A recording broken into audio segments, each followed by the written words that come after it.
Some of you know my little blue book and the fact that I've been doing a lot of work with dis-ease for a long time. And for every part of the body, there is a mental pattern. And for every dis-ease in the body, there is a mental pattern. And when you know what they are, you can begin to change the mental patterns so that you can change the dis-ease. You see, we don't want to be sick. No, that's a blanket statement. Sometimes people do want to be sick because it's a good way to get out of something. The rest of us know how to say no. If you don't know how to say no, you may have to create an illness in order to say no. Because we've made in society, we've made that a legitimate way of getting out of things. But basically, we do not want to be ill, and yet we need every dis-ease that we have, because it is the body's way of telling us that there is a false idea in consciousness. Something that we're doing, something that we're believing, something that we're saying is not for our highest good. And the body is saying, please, and it's sort of almost like tugging, saying, pay attention. So, when we know what these patterns are, it gives us, again, a choice of whether we wish to do something about it or not. See, some people do not want to release their diseases. I read something very interesting the other day. It seems that only 30% of people who go to doctors follow instructions. Most people go to doctors not to cure their illness, but to have the acute symptoms relieved so that they can stand it. And it's like an unspoken agreement between the doctor and the patient, that the doctor on one level almost promises not to cure them if the patient will pretend that they're doing something about it. And for this, one person gets to pay and the other person gets to have the authority. Very, very few people will really do what they're told. See, I have a thing, when I was seeing people, that I got to the point where I would not see anyone who did not make their own appointment. I have found occasionally people have sent people to me as a present. Oh, you must go see Louise. Here, I'll give it to you as a present. Every one of those has turned out to be a disaster. Half the time the people didn't turn up. When they did turn up, they weren't really interested. When they seemed to be interested, they never went away and did anything, or if they did, it was a little bit, and they never came back. We have to be ready to do it ourselves. Remember, each person has come to this planet to learn a lesson. You have your lessons, you have your lessons, I have my lessons, you have your lessons. They're all different. We cannot learn the other person's lessons. We are not here to change other people. We are here to change ourselves. That is what we've come to the planet for, to change ourselves. If we try to do it for someone else, or learn their lesson, or make it nice, they don't get to learn it.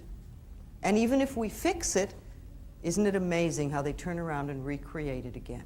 And we all know people like that. We've paid their rent, or we've gotten them out of some mess, or we've done this for them or that for them. And 2 months later, they're in the same problem because it's their pattern. It has nothing to do.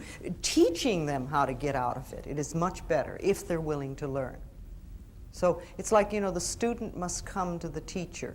And when the student is ready, the teacher is there, always.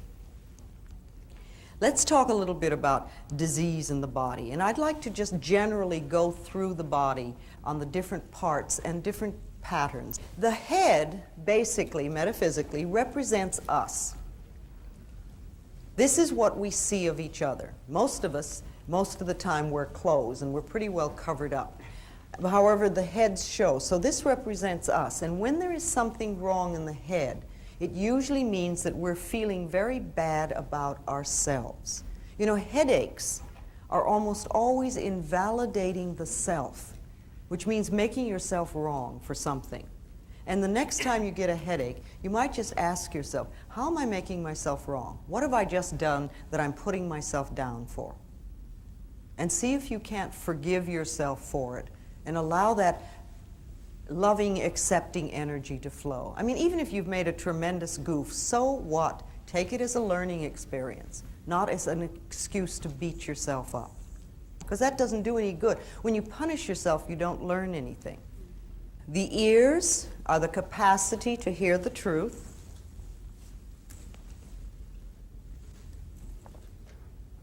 And when there are problems with the ears, it usually means that on some level we're not happy about what we're hearing. You know, earaches are very, very common in little children. Little kids have earaches all the time.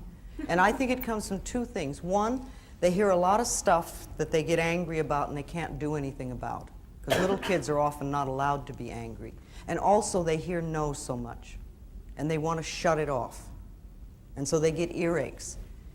Any sore, any cut, any burn, any inflammation, any fever, any itis of any sort, any bruise is anger, any cut. All these things are anger that's turned against the self. Hair, metaphysically, is strength. Now, it's interesting when you think about how hair grows. The hair grows through the hair follicle. And very often, when we get tight and tense and nervous, we have it started back here in the shoulders, we bring it up through the neck and over the top of the scalp, and very often we bring it down around the eyes too. But when the scalp is really tight and the hair can't breathe, then it falls over and dies. And if we keep that scalp really tight with tension, the new hairs can't grow through, and we get what we call baldness. Now, just for a moment, I would like everybody in the room to relax their scalp. Okay, did your scalp move? You don't have to tell me, just know yourself. That means that you normally keep your scalp in a state of tension. And it might be a wonderful exercise for you about 10 times a day to just say, scalp, you can relax. Just let go. And begin to make a habit of relaxing your scalp. Tightening your scalp does not do anything in the world. Doesn't make you brighter or stronger. Won't get the girl or the guy. It doesn't lose anything. All it does is make tension for you. So let your scalp relax. The eyes are the capacity to see, and when there are problems with the eyes, it means that there's something we're not willing to see, or we're afraid to see, or we don't know how to see. It can be past or present or future. It can be part of our life or all of our life, or we can see life through two different ways. If you have astigmatism, it's like we see life in two different directions. I do not believe that the reason people begin to wear glasses is that they're getting older in middle age. I think that what happens is many people spend a lifetime of saying, I don't want to see that, I don't want to look at that, don't show me that, don't let me see that.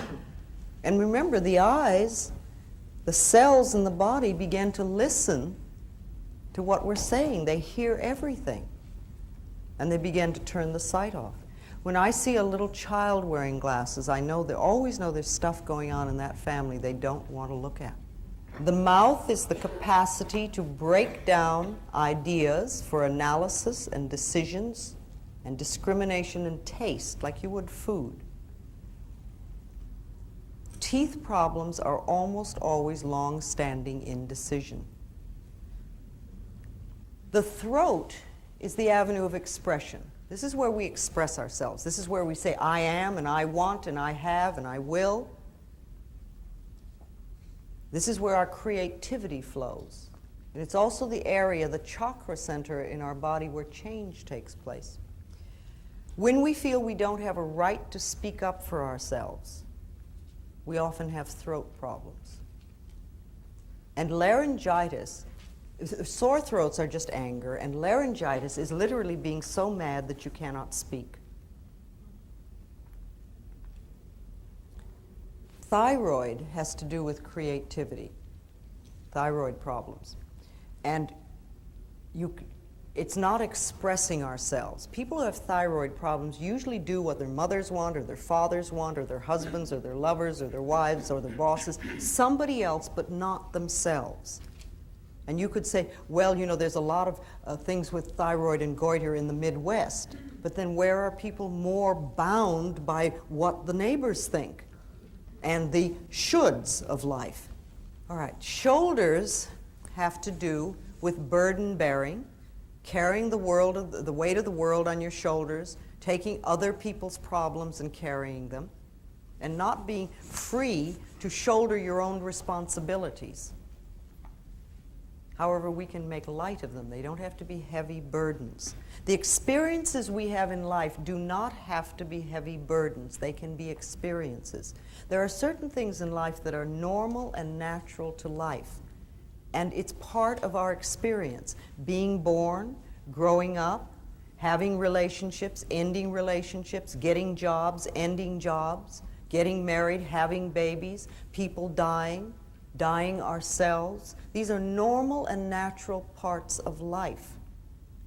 And they're experiences that we're all meant to go through so that we have that experience. Arms and hands hold and embrace ideas and events and situations and experiences. And when we have problems with the arms, it usually means that there's some experience that we're going through that is difficult to embrace, or perhaps it's too much. The lower part of the arm has to do with your abilities, and the upper part, your capacity.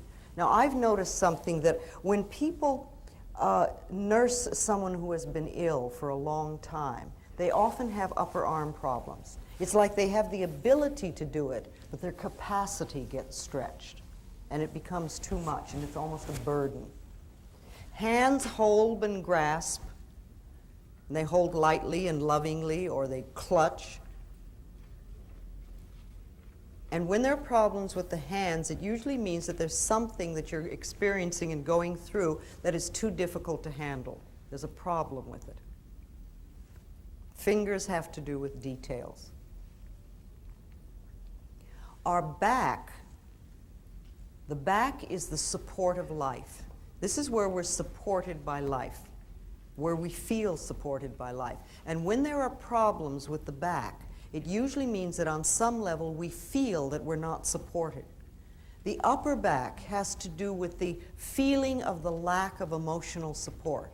It's like my husband doesn't support me, or my wife doesn't support me, my lover doesn't support me, my friends don't support me, my boss, feeling unsupported. The middle back has to do with guilt, all that stuff back there. And the lower back usually has to do with finances. And where do we have so much problems with the lower back? Sciatic nerve is almost always money. Fear of money, not money itself, but the fear of it. And it has absolutely nothing to do with how much you have. It's how you feel about it. You know, so many people think that money is the most important thing in the world, and if they don't have money, they would just die. But that's not true.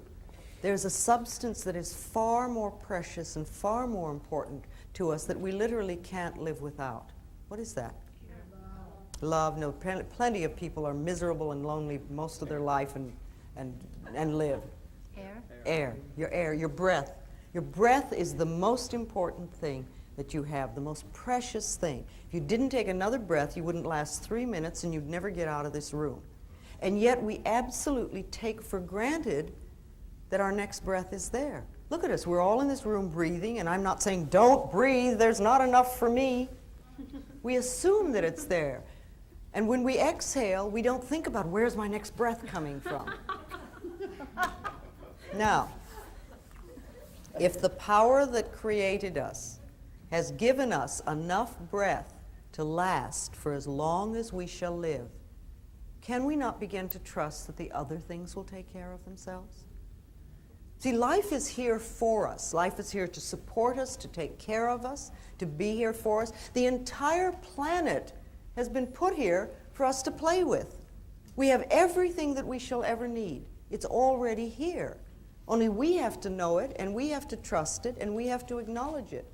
Do you realize that there is more food on this planet than people could possibly eat? There's an incredible amount of food. Yes, it is true that there are people starving, but the food is here.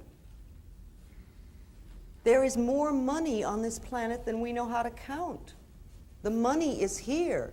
Now, there are lots of people who are very broke, but the money is here. There are billions of people on this planet, and yet you will have people tell you that they're lonely. It has nothing to do with not being people. It's what we're doing with our heads. Everything is here for us. For every dis-ease on this planet, there is a plant that'll cure it. Everything is here for us. And the more we begin to trust life and acknowledge the beauty and magnificence of our own being, the more we find everything we need. It just pops up. Okay. Lungs have to do with taking in life. This is the breath of life. This is where we take in life. And we have the ability to take in just enough to get us by, or we can fill our lungs and really have all the cells in the body work well and our brain cells work well. Traditionally, for generations and generations, women have been very shallow breathers because we bought this story that said we're not good enough, that we're second-class citizens, and we began to believe that we didn't have the right to take up very much space, and we barely had the right to exist, and so we take in just enough air to keep us going. That's changing now, and it's wonderful. And one of the things that really excites me today is what's happening with women in the gyms. You know, we have worked in the fields for a very long time, but I think this is the first time that I'm aware of where women have really gone out for sports. And you see some of the female bodies in the gyms these days that go out and exercise. They are incredibly magnificent.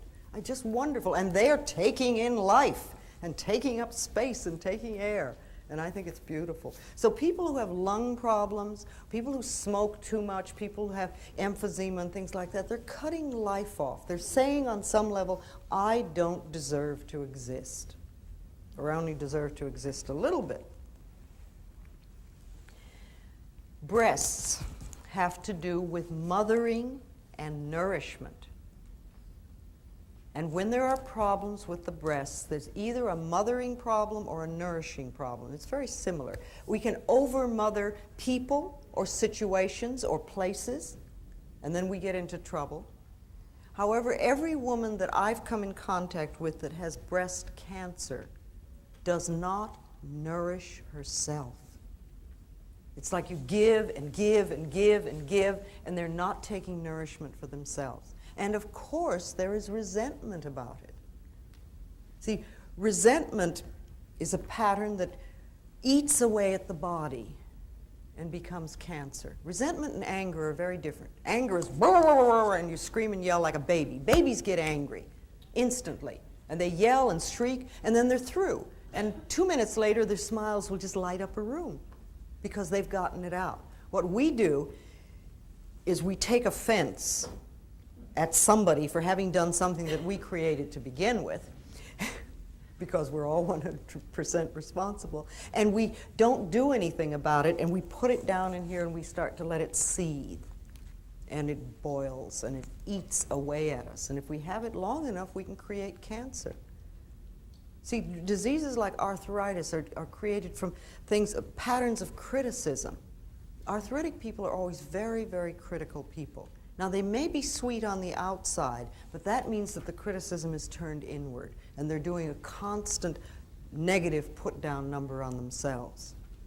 Fear can come out as anything from baldness to ulcers to poor feet and lots of things in between. Guilt always seeks punishment, and punishment creates pain. So if I see somebody who has pain, I know they're dealing with guilt. And if it is chronic pain, then I realize that the pattern may be so old that they're not even aware of what it is. However, I do know it has a lot to do with I'm not good enough. So we want to nourish ourselves. The heart represents love. The heart represents love, and the blood in the body, metaphysically, is joy. So if you get this image of the heart lovingly pumping joy throughout the body, through all the veins and arteries, and nourishing Every single cell in the body. That is the normal, natural state of the body. When we cut off our joy, when we deny ourselves love, then we are stopping our hearts from doing the proper work. See, heart attack people are never joyous people. Besides, the heart does not attack us. What we do is we spend years squeezing the joy out of the heart until it falls over and gets sick.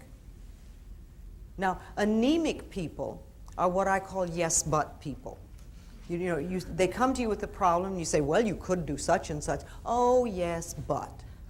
Or you say, let's go to the movies, and they go, oh, yes, but. It's like they're just pulling that rug out from under themselves all the time, and they get what we call tired blood. The blood doesn't have the joy flowing through it. Now, high blood pressure is like emotional sprees. Everything becomes a big deal. Everything is a huge deal. And again, it may be not on the surface, it may only be inside. And low blood pressure is just the opposite. Low blood pressure and hypoglycemia are very similar. It's like, what's the use? It won't work. Why try? Don't bother. It's just, again, it's just, there's this, no get up and go. All right. Kidneys have to do with disappointment and failure and fear. And the word kidney has the word kid in it. And if you think of a little child, they can drop their lollipop and it is the tragedy of the world. The whole world is ended for them at that moment. People who have kidney problems have a tendency to react to life in the same way. They make huge deals out of experiences. And if you speak to anybody who's on a dialysis machine, you will find out that about 2 months before that happened, they experienced what they considered a big loss in their life, either a relationship or a house or a job or something like that. And it's like they feel they can't go on. They just can't go on. They don't know how to filter that experience through them. The liver is the laboratory of the body. It does over 500 different functions, and it is also the seat of primitive emotions. So when we are very angry, that's like rage and anger and hatred sit in the liver. And when they do, then they create a lot of problems. If you're a very angry person, you can throw your liver off. If your liver is off, you can become a very angry person. For instance, everybody in AA is an angry person. You've got two givens with anybody in AA, a lot of self-hatred and a lot of anger. And both of those need to be dissolved before the real healing can take place. Stomach. Stomach digests ideas. We have taken in, it's intake, assimilation, and elimination. So the stomach is there to assimilate ideas. And very often when new experiences happen, we have problems assimilating them. It's something outside. Bells go. It's all right. We'll assimilate this experience.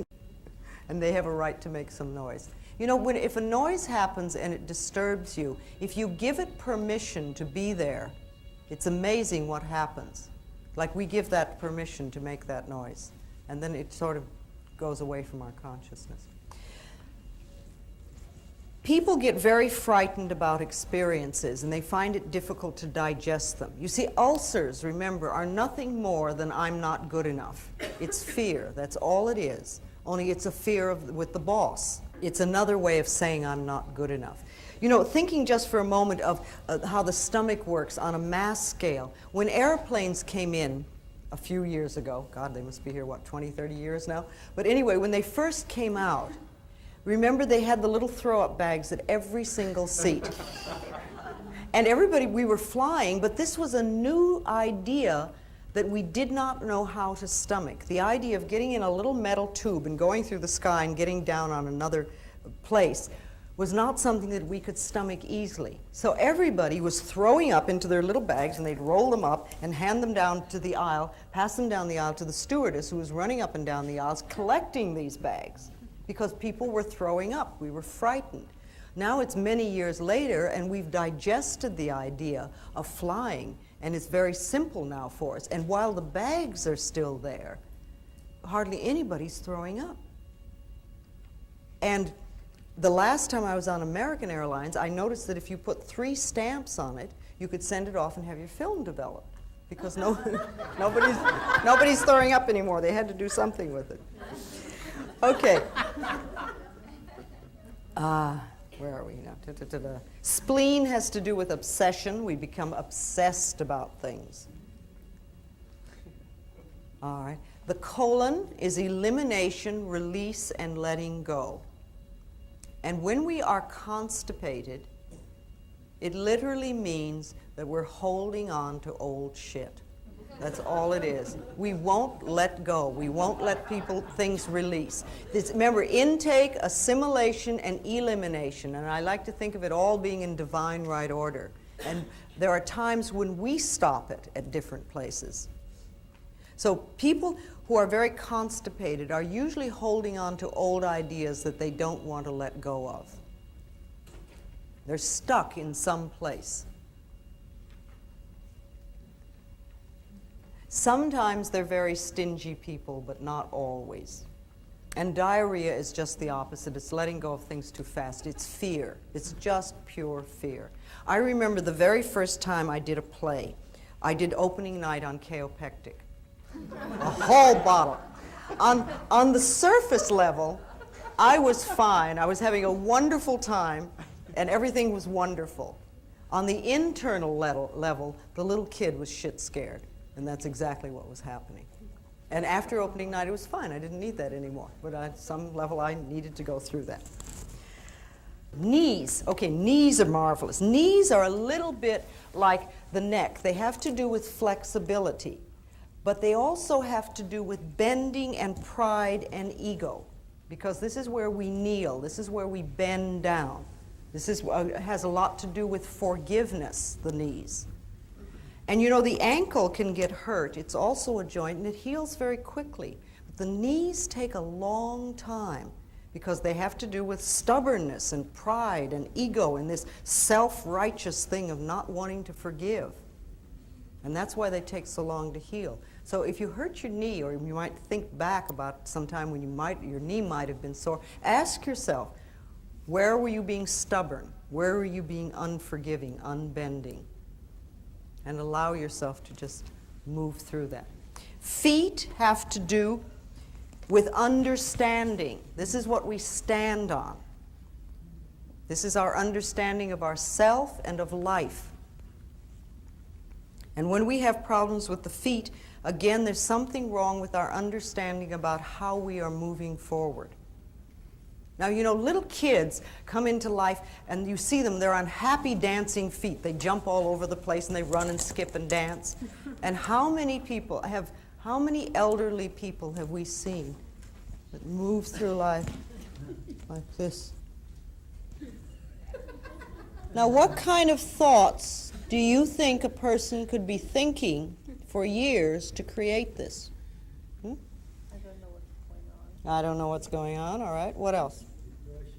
Depression. Life is a burden. Nothing works. There's nothing. Is this all there is?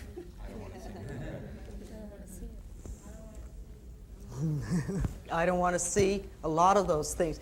Remember, our bodies follow our thoughts. And you can look at a lot of people and know what their thoughts are, just by looking at their bodies. Our skin is our individuality.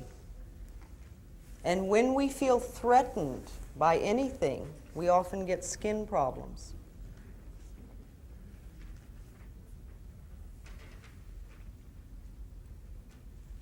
When people frighten us, we feel our individuality is threatened and the skin goes.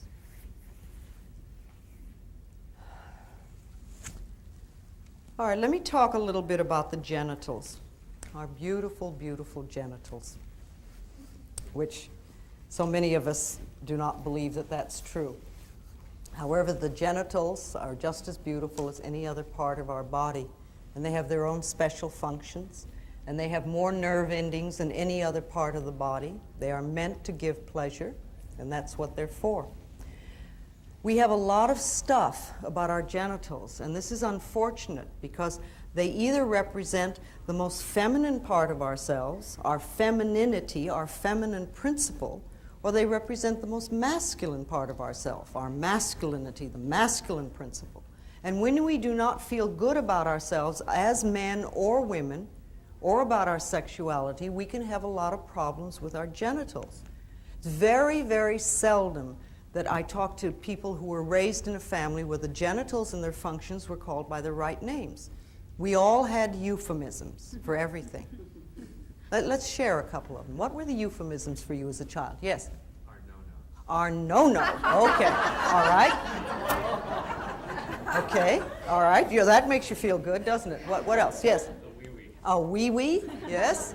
Nasty, nasty. Nasty, nasty. Boy, you must really... Okay. Yes? Down there. Private parts. Private parts. What? Couldn't even talk about it. Do you see? And just notice the laughter in this room at the moment. Here we are, grown-up adults, supposedly we all have it together sexually, and the minute we mention what we called it when we were a child, we start to giggle nervously like that we're doing something wrong. It doesn't matter really what it was. It could be from the most awful word to just sort of down there. But we get the idea that there is something wrong between our legs, and we start treating ourselves that way.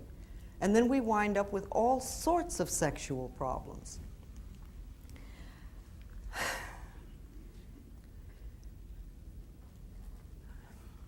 Almost all venereal disease comes from sexual guilt. It's a belief that there's something wrong with us and our genitals. Now, you know, people that have cancer have a lot of self-hatred and a lot of resentment, and usually not a very much trust in life.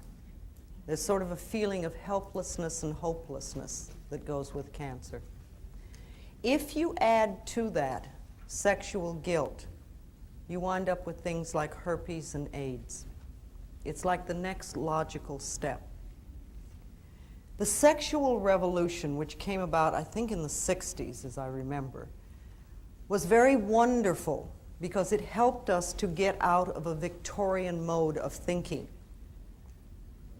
And we started to do all sorts of things sexually that we hadn't allowed ourselves to do before or that we had hidden.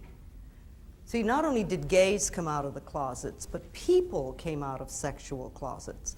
And we began to discover a lot more about child abuse and incest and all sorts of things that we hadn't been able to talk about before.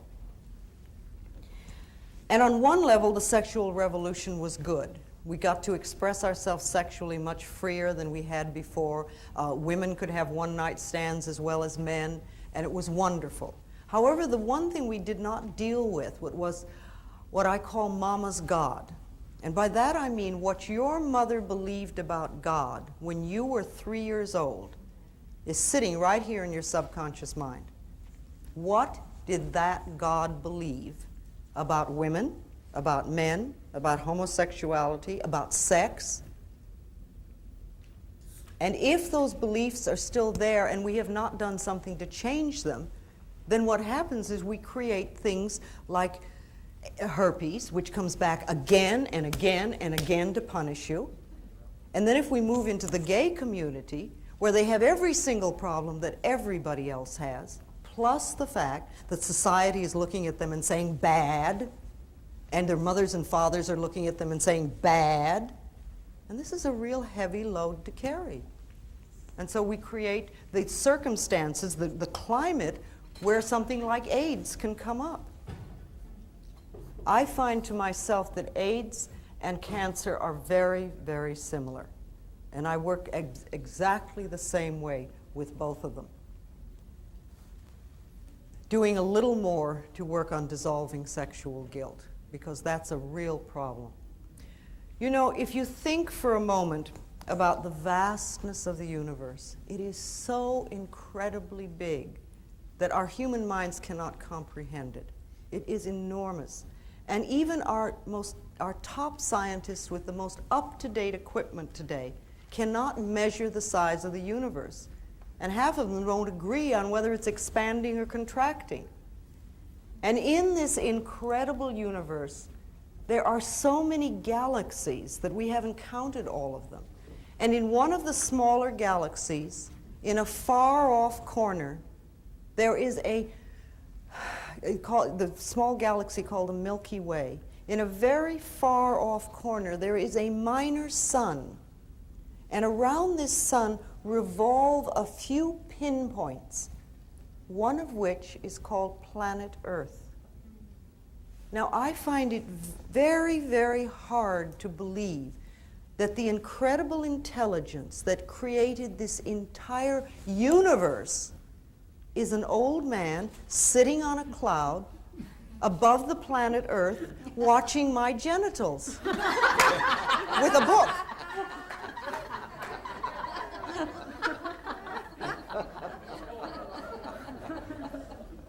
And yet it doesn't compute. It does not compute. And yet how many of us were raised to believe that? And many of us are living it. If you were raised in a religion where you were a sinner and a worm and you had a lot of sexual problems and things like that, start to reevaluate. Do some mental work to change that so that you're not still operating. You can sit down and in front of a mirror, would be real good, look in your eyes and say, okay, now when I was a kid, this is what I was taught. But I'm not a child anymore. Now I am adult and I don't believe that. I now choose to believe, and then decide what you want your belief of God to be like. You see, if you're in a religion that puts you down, or where you are a sinner or a worm or whatever, get another religion. There are plenty of them. They all tell you that they're the only way. I think even our concept of God must support us. And you do not have to have the same concept of God that your parents had or your grandparents had. You don't have to. Each person is a unique individual, and each one of us creates our own lifestyle and our own belief system.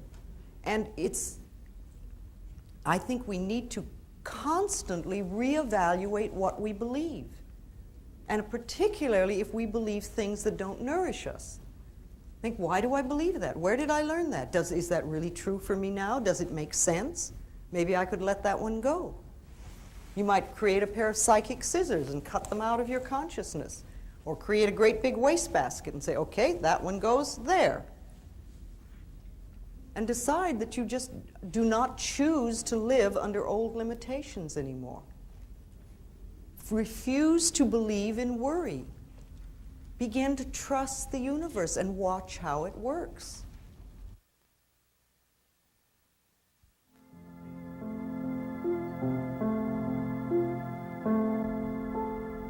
In the infinity of life where we all are, all is perfect, whole, and complete. We are one with the power that created us, and we are now open and receptive to the abundant flow of good the universe offers us. All our needs and desires are now met before we even ask. We affirm our good comes from everywhere and from everyone, and all is well in our world.